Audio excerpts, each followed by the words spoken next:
This program is made possible in part by the University of Wisconsin-Milwaukee, one of America's top research universities, preparing students for today's interdependent world with internationally focused academic and outreach programs.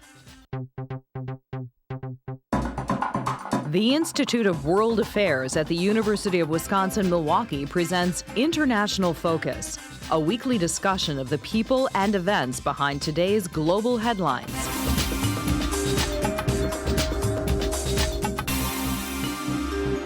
Now, here's your host, Doug Savage. Welcome to International Focus. The establishment of the modern nations of India and Pakistan in 1947 was accompanied by horrific sectarian violence. The movement of Muslims to territory that would become Pakistan and Hindus and Sikhs to India uprooted more than 15 million people. It's estimated that in the process, between 1 and 2 million people lost their lives. This bloody population transfer has remained a defining moment in South Asian history. Despite a constitution that prohibits religious discrimination and guarantees equal treatment under the law, many fear the current Indian government, led by Narendra Modi and his BJP party, is pursuing policies meant to delegitimize the status of the nation's Muslim citizens. The Citizenship bill passed in December of 2019 has sparked widespread protests by those who say its purpose is to marginalize Muslims. For a closer look at this law and a personal perspective on the status of Muslims in India, we're joined by Mushir Hassan, a physician practicing in Brookfield, Wisconsin. His family is from the city of Patna in the northeastern Indian state of Bihar. Dr. Hassan, welcome to International Focus. Doug, thank you for having me. Well, I wonder if we could start out with just some basic demographics. So what portion of the Indian population is Muslim? So India is actually, population-wise, the second largest Muslim country in the world after Indonesia, as 12% of its population is Muslim. And I read somewhere it's predicted that by 2050 it's likely to be the largest Muslim majority or Muslim country in the world. Well, if those numbers keep up with India's population growth overall, that can very well happen. But since 1976, the country has been officially secular, has it not? So talk a little bit about how that impacts what we're talking about. Well, enshrined in the Indian Constitution is the protection of secular rights as well as just minority rights thereof.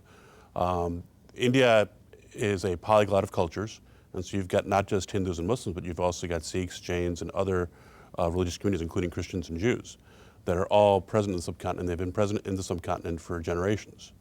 The Indian Constitution wanted to make sure that the religious liberties of all those different populations were protected, and the current actions of the Modi government really put a lot of that at risk. So talk a little bit about the days, obviously neither one of us were here at the time, but before partition, those communities all more or less coexisted fairly harmoniously, didn't they? They did. I mean, there was different princely states that existed in the Indian subcontinent with governance much more local. But by and large, the communities were intermingling. There was plenty of interaction across communities that for generations people just learned to coexist. I mean, even today you'll have folks that have lived in predominantly Muslim communities that are of Hindu heritage that will know all the Muslim holidays and vice versa.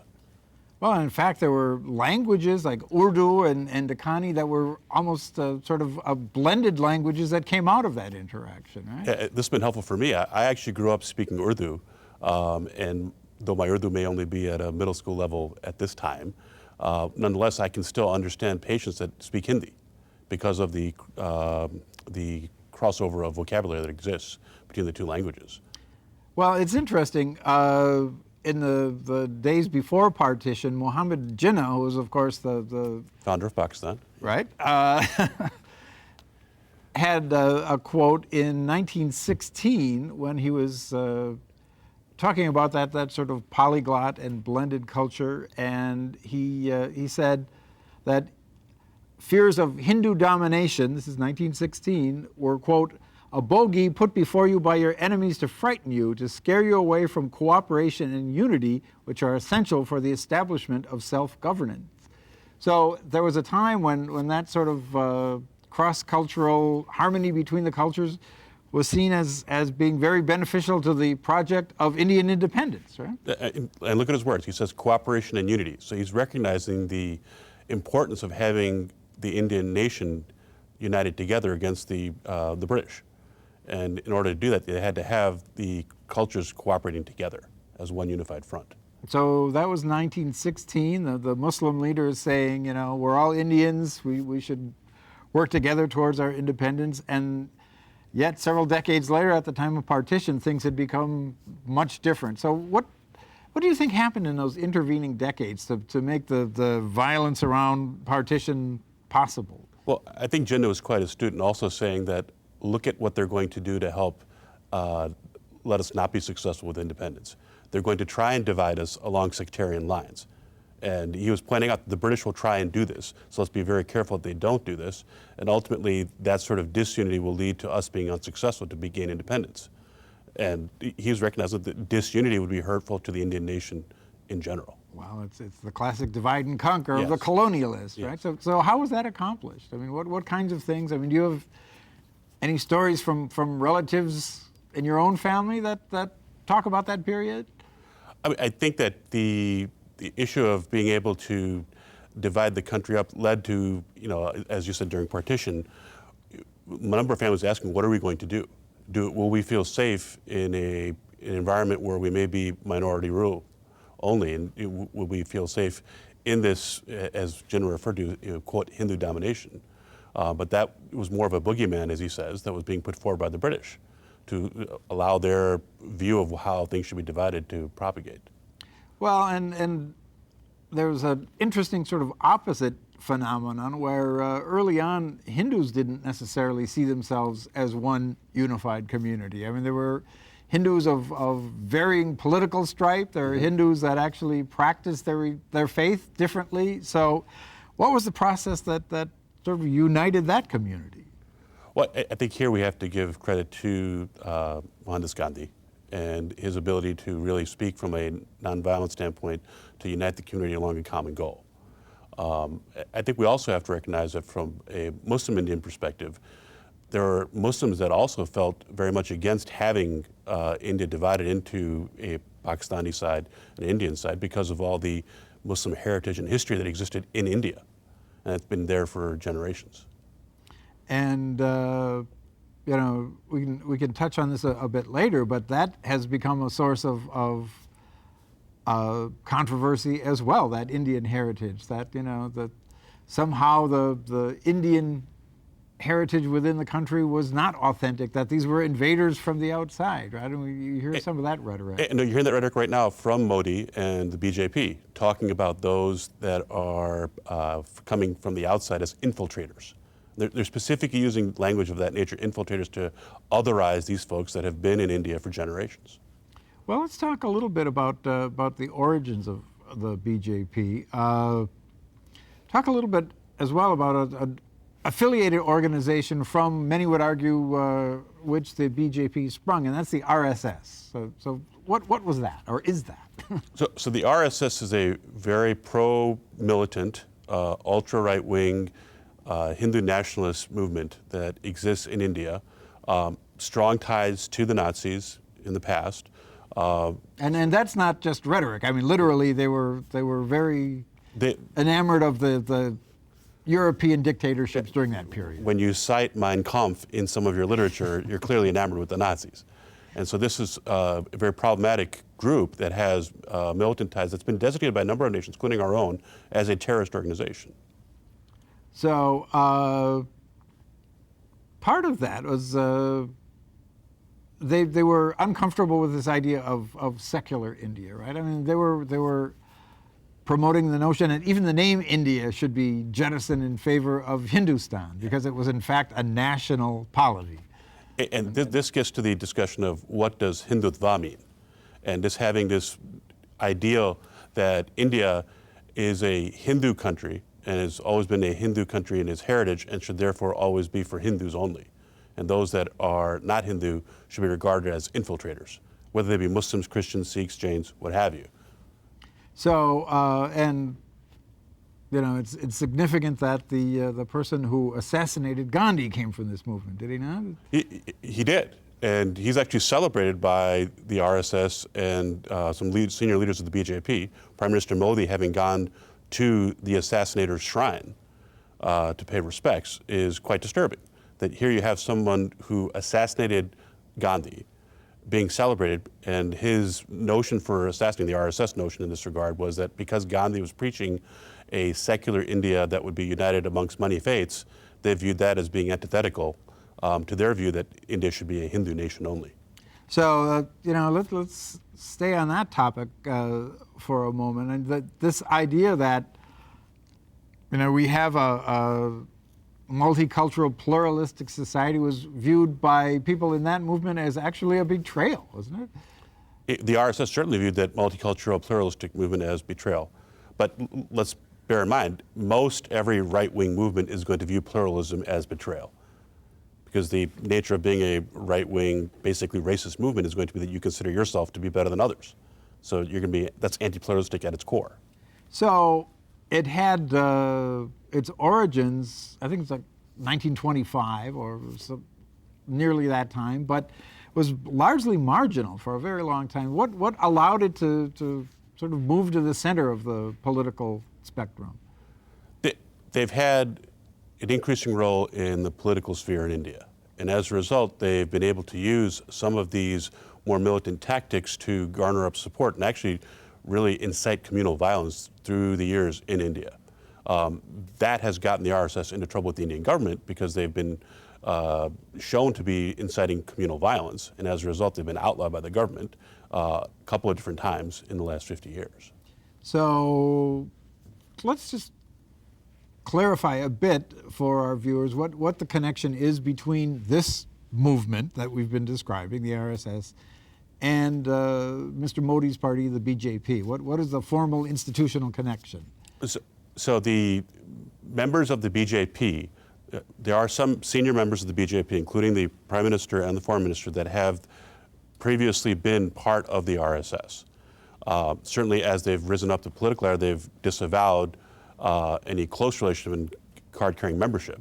But nonetheless, you'll find that they have, similar to what we have here in the United States, with some white supremacist signs as well as other just notions that sort of salute this sort of movements that exist. I think as an American, we can view this very similar to white supremacy here in America, having some degree of code words and code speak that some folks would say President Trump or some of his allies may be engaging in, whether it be, three fingers coming up and such.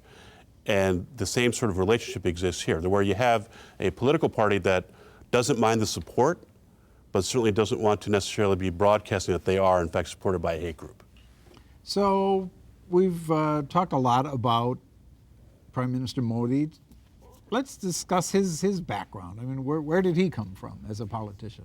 So he has a background in business. Certainly his role in government started in Gujarat, and he got himself into trouble as leader in Gujarat when there was communal violence back in 2002, where it was basically shown that he allowed a massacre of Muslims in Gujarat following a train incident, which numerous Hindus and Muslims were both killed.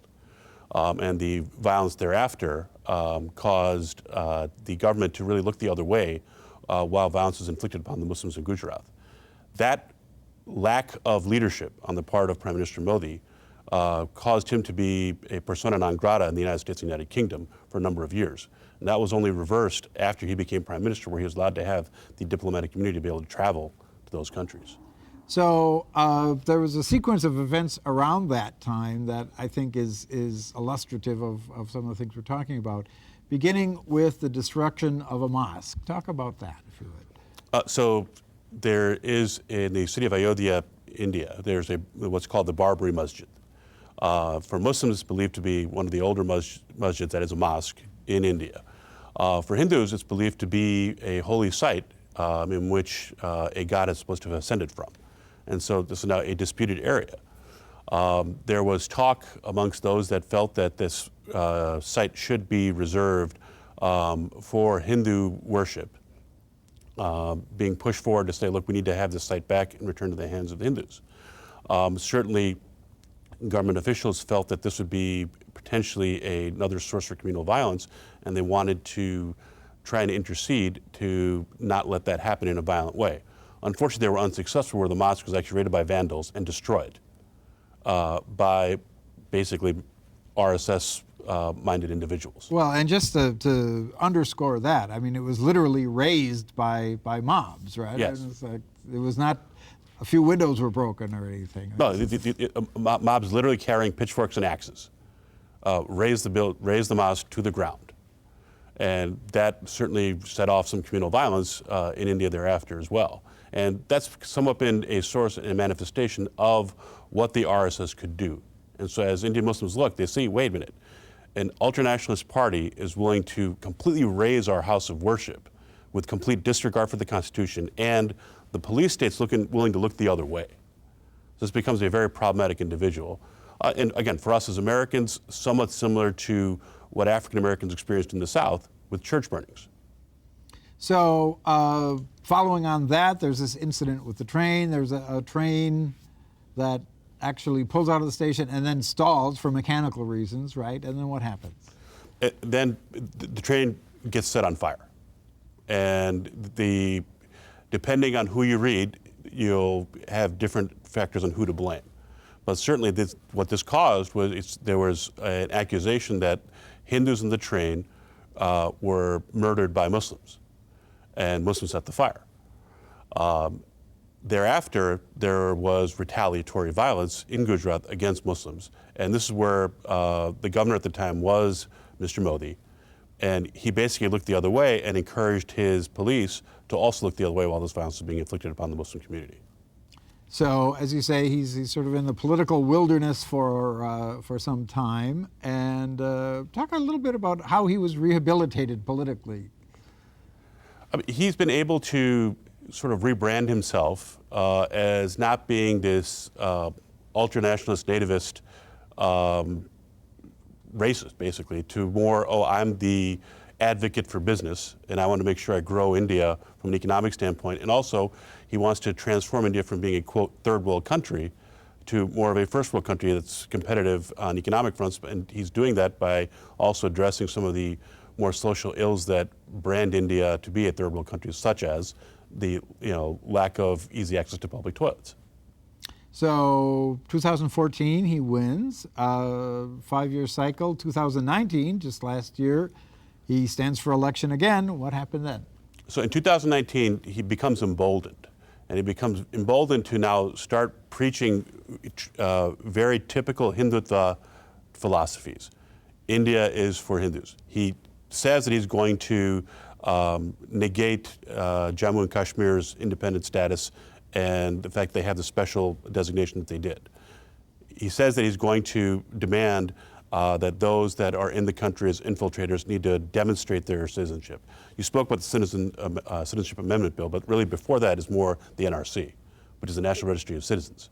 Having to make each citizen prove their ancestry, showing that they're in fact Indian, was the first step to be able to, again, otherize and delineate folks as not being truly Indian.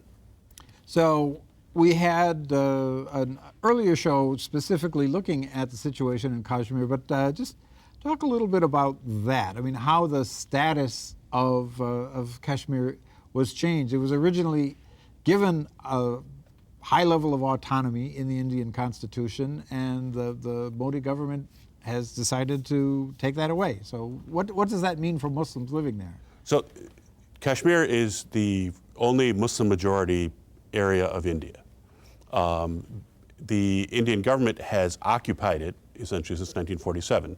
Obviously, you had this probably in your previous show, but the history is that the princely governor that was there asked for Indian help against the British. The rest of the population did not want that help and wanted to be more autonomous and have the right to choose. So that is the one plebiscite vote that has yet to happen. Knowing that this dynamic exists, the Indian Constitution had enshrined that Kashmir has a special place where it's not going to be subject to the rule of any one country. Partly also as a defense against Pakistan being the caretaker of the country as well. Modi basically negated it. He said, no, Kashmir is part of India, and we're not going to give them that special status. Cuts off the internet, cuts off telephone, and brings in an even more pronounced military occupation to the already the most militarized area of the world. He makes it even worse. And significantly, there was a codicil, if you want to call it that, in that agreement previously that defined who could purchase land, for example, in Kashmir. Right. You had to be a Kashmiri as defined by other Kashmiris. Yes. That went away. What is the implication of that? So now the implication of that, Mr. Modi is going to market this as, well, he wants to spur business development in Kashmir. But the reality is what he's trying to do is remove Kashmiri ownership of Kashmiri lands and have it all be from the outside. Quite hypocritical on his part, because most Kashmiris would view these folks coming from the outside as, quote, infiltrators. So this has been going on since August. Just, if you would, just give us a little update on what the situation in Kashmir is right now. So it continues to be under the heaviest military occupation that the world knows right now.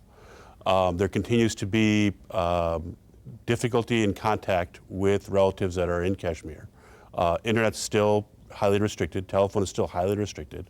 Travel through the area is still checkpoint to checkpoint. So there's really no way to call that a free state in a democracy. It's just not existing there. Couple that with the fact that Kashmir is also a harvesting area for farming, and under occupation they've been able to not farm, in particular the apple crop. So things like this, the entire economy is disrupted as a result of this occupation, and you're going to have the loss of the native economy that exists there, which will play right into Prime Minister Modi's hands, saying, oh, look, I want to spur economic development. They can't do it themselves, even though he cut it off, and therefore we need to have the Indian government step in. Well, and we talked a little bit about the Citizenship Amendment Bill from December of 2019. Talk a little bit about what that does. So what the government, the lower house of parliament voted for was to allow the time to which folks that have come into India as basically refugees to be shortened from 11 years to a much shorter time frame to allow them to gain Indian citizenship.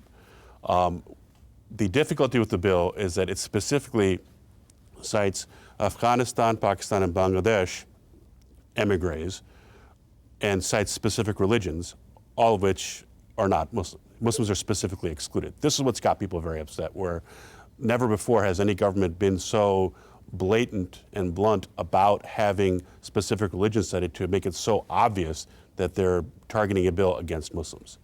So perhaps unexpectedly, the pushback on the part of citizens against the bill was and has been and remains fairly substantial. So talk a little bit about who's in the street. So you have the government thinking that they can get away with pushing a ultra-nationalistic agenda when you also have a populace that respects the fact that they take pride in India being the largest democracy in the world and being secular and respecting all religions. This is part of Indian history. And as we talked about at the beginning, the history is even before the British. That the coexistence of multiple faiths in India is part of Indian history. And for a government to push an agenda that is so divisive and so clearly targeted against one specific religion, people are extremely upset about that. And they're coming out into the streets to protest, in particular students as well as mothers. And they're coming out in ardent protest to say this is not the India that we know, nor the India that we want to live in. Well, and significantly, they are making their argument very much using the language of Indian nationalism in its earlier sense. You see many of the protesters draping themselves in the Indian flag and quoting the Constitution. So what does that mean for the future of the protest, do you think? I think that these ultra-nationalist movements, whether they're in India and other Eastern Europe or even the United States, try to drape themselves in the flag to say that we're being ultra-patriotic. What the protests in India are showing you is that, no, in fact, you're not. You're ignoring Indian history and the history that we have of coexisting as a multi-faith polyglot country that's always respected one another. And that's ignoring our history. So what factors do you think allowed the erosion of that pluralistic sense on the part of some segment of the population, and how do we restore it? Well, I think that you've got this background movement of the RSS really pushing a right-wing divisive agenda, playing on politics to try and sow sectarian violence and sectarian separation. And they're doing that for political gain. BJP's been very good at doing that. They're also playing this whole fear of terrorism. And they're blanketing the second largest Muslim population in the world as being all suspect terrorists. And the Indian population is really protesting against that, saying that that's just blatantly racist stereotyping. And we're not going to tolerate that because they also know that we have plenty of Muslim neighbors that don't have anything to do with terrorism. But they're trying to play that card as well. And I think that this is going to be something that the Indian population is going to resist against because they know that that's not what India is, nor what Indian Muslims are. Well, I'm happy we can end on a somewhat optimistic note. Dr. Mushir Hassan, thank you so much for joining us. Thank you very much for having me. And to our viewers, we'll see you next time on International Focus.